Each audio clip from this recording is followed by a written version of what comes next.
Welcome friends. In this chapter I shall be talking about measures of correlation. Well, in order to understand this chapter, we first must understand what is a correlation. Well, correlation indicates the relationship between two variables of a series so that changes in the values of one variable are associated with changes in the values of the other variable. तो इसके जो prime तरीके हैं correlation को देखने के, एक है कार्ल पियर्सन और एक है स्पेयरमैन। तो हम आज कार्ल पियर्सन के बारे में बात करेंगे। उससे पहले थोड़ा सा और हम कोरिलेशन के बारे में बात करते हैं। वेल बेटा, if there is a correlation between two variables, वो किस किस वजह से हो सकता है कि आपस में रिलेशन दिखा रहे हैं, किस किस वजह से हो सकता है? Both variables being influenced by a third variable, mutual dependence, cause and effect हो रहा हो दोनों में, या प्योर चांस की बात है। तो बेटा आपको ये ध्यान रखना है कि correlation as the name suggest two different datas आपस में एक दूसरे को इन्फ्लुएंस करते हैं, ये हम देखते हैं कोरिलेशन में। अब मेरे बच्चों, Karl Pearson's coefficient of correlation, it is also known as product method और प्रोडक्ट मूवमेंट कोरिलेशन और simple correlation coefficient as well. R से इसको हम शो करते हैं। सो आर का फॉर्मूला है sum of products of deviation from their means upon number of pairs into standard deviation of both side series.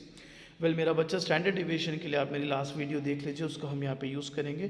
तो एक तरीका तो ये है sigma x y upon n into standard deviation of x into standard deviation of Y.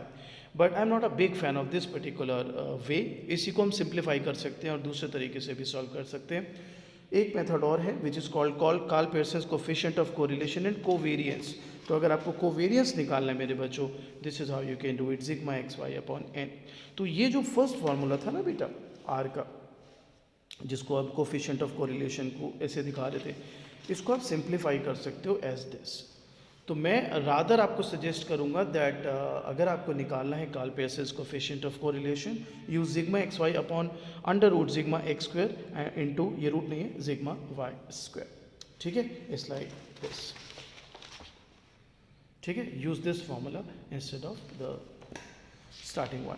आइए अब शुरू करते हैं मेरे बच्चों। तो आपको मैं चार अलग अलग मेथड से सिखाता हूँ मेरा बच्चा, कैसे आप इसको देख सकते हैं, कैसे आप निकाल सकते हैं एज दिस से। आइए शुरू करते हैं मेरे बच्चों। तो हमें एक्चुअल मीन मेथड से सॉल्व करना है। तो हमारे पास है x, हमारे पास है y। तो ये दो इंडिविजुअल सीरीज दी हुई है बच्चे, it could be marks of the students. ठीक है, सो x 12, 15, 18, 21, 24, 27, 30 एक्चुअल मीन निकाल रहे हैं। Yes sir. तो आप एक काम कर सकते हो मेरे बच्चा, आप ये सारा का सारा 1 मिनट के लिए गायब कर दो, that is this gets disappear. तो सर अब क्या करें? ये आपको x दिया हुआ है, हाँ जी सर दिया हुआ है, सिग्मा x निकाल लीजिए। क्यों सर? मेथड कौन सा है आपका? Sir actual mean method. तो डायरेक्ट मेथड से मीन निकाल लो ना बच्चों, sigma x upon n।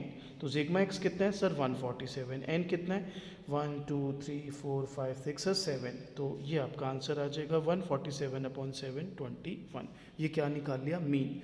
y series को भी हम देख ही नहीं रहे, सिर्फ अब x पे फोकस करते हैं पहले।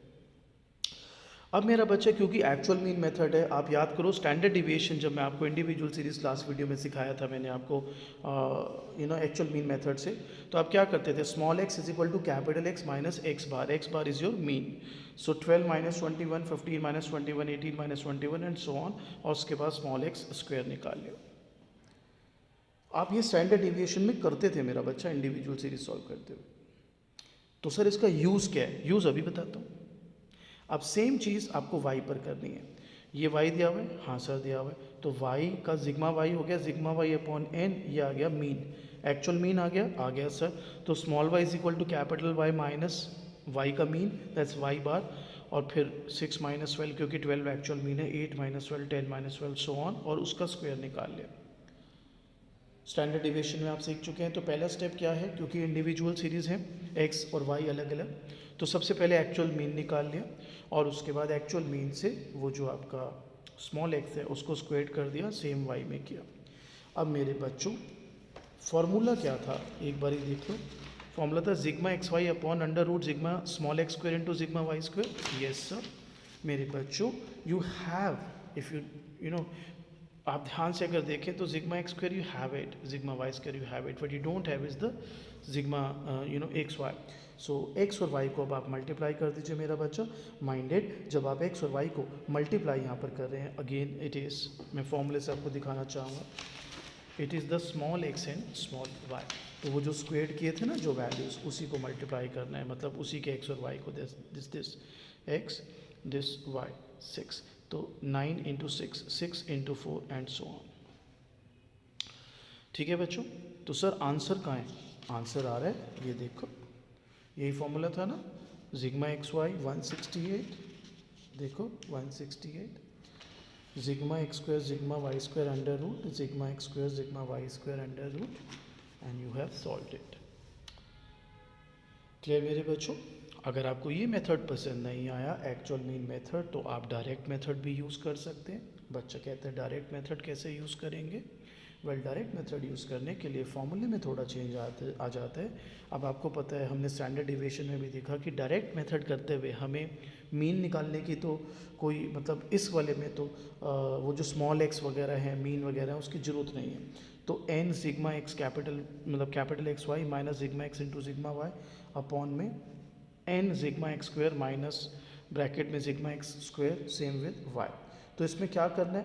मेरा फेवरेट मेथड, कुछ भी नहीं करना। एक्स की वैल्यूज़ वही थी क्वेश्चन में, एक्स स्क्वायर कर लीजिए, वाई की वैल्यू थी स्क्वायर कर लीजिए, एक्स वाई मल्टीप्लाई कर लीजिए and use this formula. This shall be direct method for you.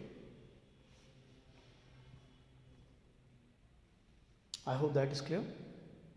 Sir values अभी लगाते हैं ना, वैल्यूज़ ये लगाई values 7 n sigma x y 1932 minus 147 into 84, that's 147/84, this one, and upon में 7 into 3339, 7 into 3339 minus sigma x squared, so this 147 whole square, 7 into sigma y square, it is 1120, and then you need to solve it. तो ये था मेरे बच्चों direct method. Class में हम कराई चुके हैं जस्ट अ ब्रशअप, उतने डिटेल में मैं जा भी नहीं रहा हूँ क्योंकि क्लास में करेंगे ना डिस्कशन, तो मेन ये तो बेसिकली ब्रशअप वीडियो है आपके लिए। ठीक है जी। अब third method is called shortcut और एज्यूम्ड मीन मेथड। मेरे बच्चों अगेन मैं सिर्फ फोकस पहले एक्स पर कर देता हूँ, ठीक है। तो ये एक्स वैल्यू दिया हुआ था, अज्यूम्ड मीन है तो आप इसी में से कोई मीन की वैल्यू एज्यूम करेंगे। सपोज हमने एज्यूम कर लिया 18। अब आपको पता है कि जब आप एक्चुअल मीन निकालते हो मेरे बच्चों, तो आप वहाँ पे क्या ले लेते हो, small X is equal to capital X minus x bar. यहाँ पर आप डी एक्स लिख दो, वैसे तो डी भी लिखते हैं आप पुराने उसमें देखोगे, लेकिन यहाँ पे डी एक्स लिख लें। So D X is equal to X minus A और फिर डी एक्स स्क्वायर। आप नोटिस करेंगे बिल्कुल सेम है, जस्ट दैट वहाँ पे एक्चुअल मीन निकाला था, फिर जो आया था उसको स्क्वायर किया था। यहाँ पे एक्चुअल मीन या अज्यूम्ड मीन है, जो आपने 18 माना, तो 12 minus 18 15 minus 18 18 minus 18 21 minus 18 24 minus 18 27 minus 18 30 minus 18 so on, फिर उसको आपने सॉल्व किया। इसी प्रकार अब आप y को देखिए, ये y दिया हुआ था, एज्यूम्ड मीन 10 लिया, तो D Y is Y minus A, फिर डी वाई स्क्वायर एंड फिर D X into D Y. आप देखिए सेम फॉर्मूला है मेरा बच्चा, N sigma D x D Y. आप इधर देखिए, यहाँ पे क्या फॉर्मूला था डायरेक्ट मेथड में, एन सिग्मा एक्स वाई, ये हो गया डी एक्स डी वाई। यहाँ पे था सिग्मा एक्स सिग्मा वाई, यहाँ है d x D y. Upon में क्या था, एन सिग्मा एक्स स्क्वायर, यहाँ d x square, n sigma y square, यहाँ डी वाई स्क्वायर। तो आपको बस वो डी एलिमेंट जो है वो और यहाँ पर दिखेगा, देख लीजिए आराम से। सेम फॉर्मूला डायरेक्ट मेथड जैसा ही, जस्ट दैट डी एलिमेंट आया और फिर आपने ये वैल्यूज़ पुट की। तो आप पॉज करके देख सकते हैं, क्लास में हम वैसे कर चुके हैं ये। तो अब तक हमने देख लिया एक्चुअल मीन मेथड, हमने डायरेक्ट मेथड भी देख लिया। ये था शॉर्टकट और एज्यूम मीन मेथड। पेपर में किसी एक मेथड से करिएगा। अब इसी को आप अगर सिंप्लीफाई करें तो ये हो जाता है स्टेप डिविएशन मेथड। बच्चा कहता है वो क्या करें, उसमें आपने कुछ नहीं करना, आपको पता है कॉमन फैक्टर लिया जाता है। तो मैं अब आपको दिखाता हूँ, same formula is just that D prime हो जाएगा। कैसे, आप देखो वही एक्स, वही एज्यूम मीन 18, डी एक्स निकाला, अब डी एक्स प्राइम बना दिया। अब देखो सेम है, यही डी एक्स था, अब ये 3 की टेबल में सारा आ रहा है, तो सी जो है 3 ले लिया, कॉमन फैक्टर 3 ले लिया, and then obviously d x prime बन गया। और अब डी एक्स प्राइम का स्क्वायर निकलेगा, सेम वाई में सॉल्व किया, सारा फार्मूला सेम है। इज जस्ट दैट जब आप डायरेक्ट मेथड करे थे तो एक्स और वाई था, जब आपने एज्यूम मीन किया तो डी एक्स डी वाई हो गए। जब आप स्टेप डिविएशन पर आ गए तो वो डी एक्स ना होके डी एक्स प्राइम और डी वाई ना होके डी वाई प्राइम हो गए। और प्राइम डी एक्स प्राइम और डी वाई प्राइम आपको निकालने का तरीका मैं शुरू से काफ़ी टाइम से करा ही रहा हूँ, बहुत सारे क्वेश्चन क्लास में भी किए। एंड देन मेरा बच्चा use this value and you get your answer. So अगर कार्ल पियर्सन का क्वेश्चन आता है मेरे बच्चों, this is how one can control that, this is how one can see कि ओके ये 4 मेथड्स हैं और हमें इसको किस प्रकार सॉल्व करना है, किस प्रकार देखना है। So I hope this make sense to you, और ये अब आपको क्लियर है मेरे बच्चों, बताइए बच्चों, क्लियर? चलिए।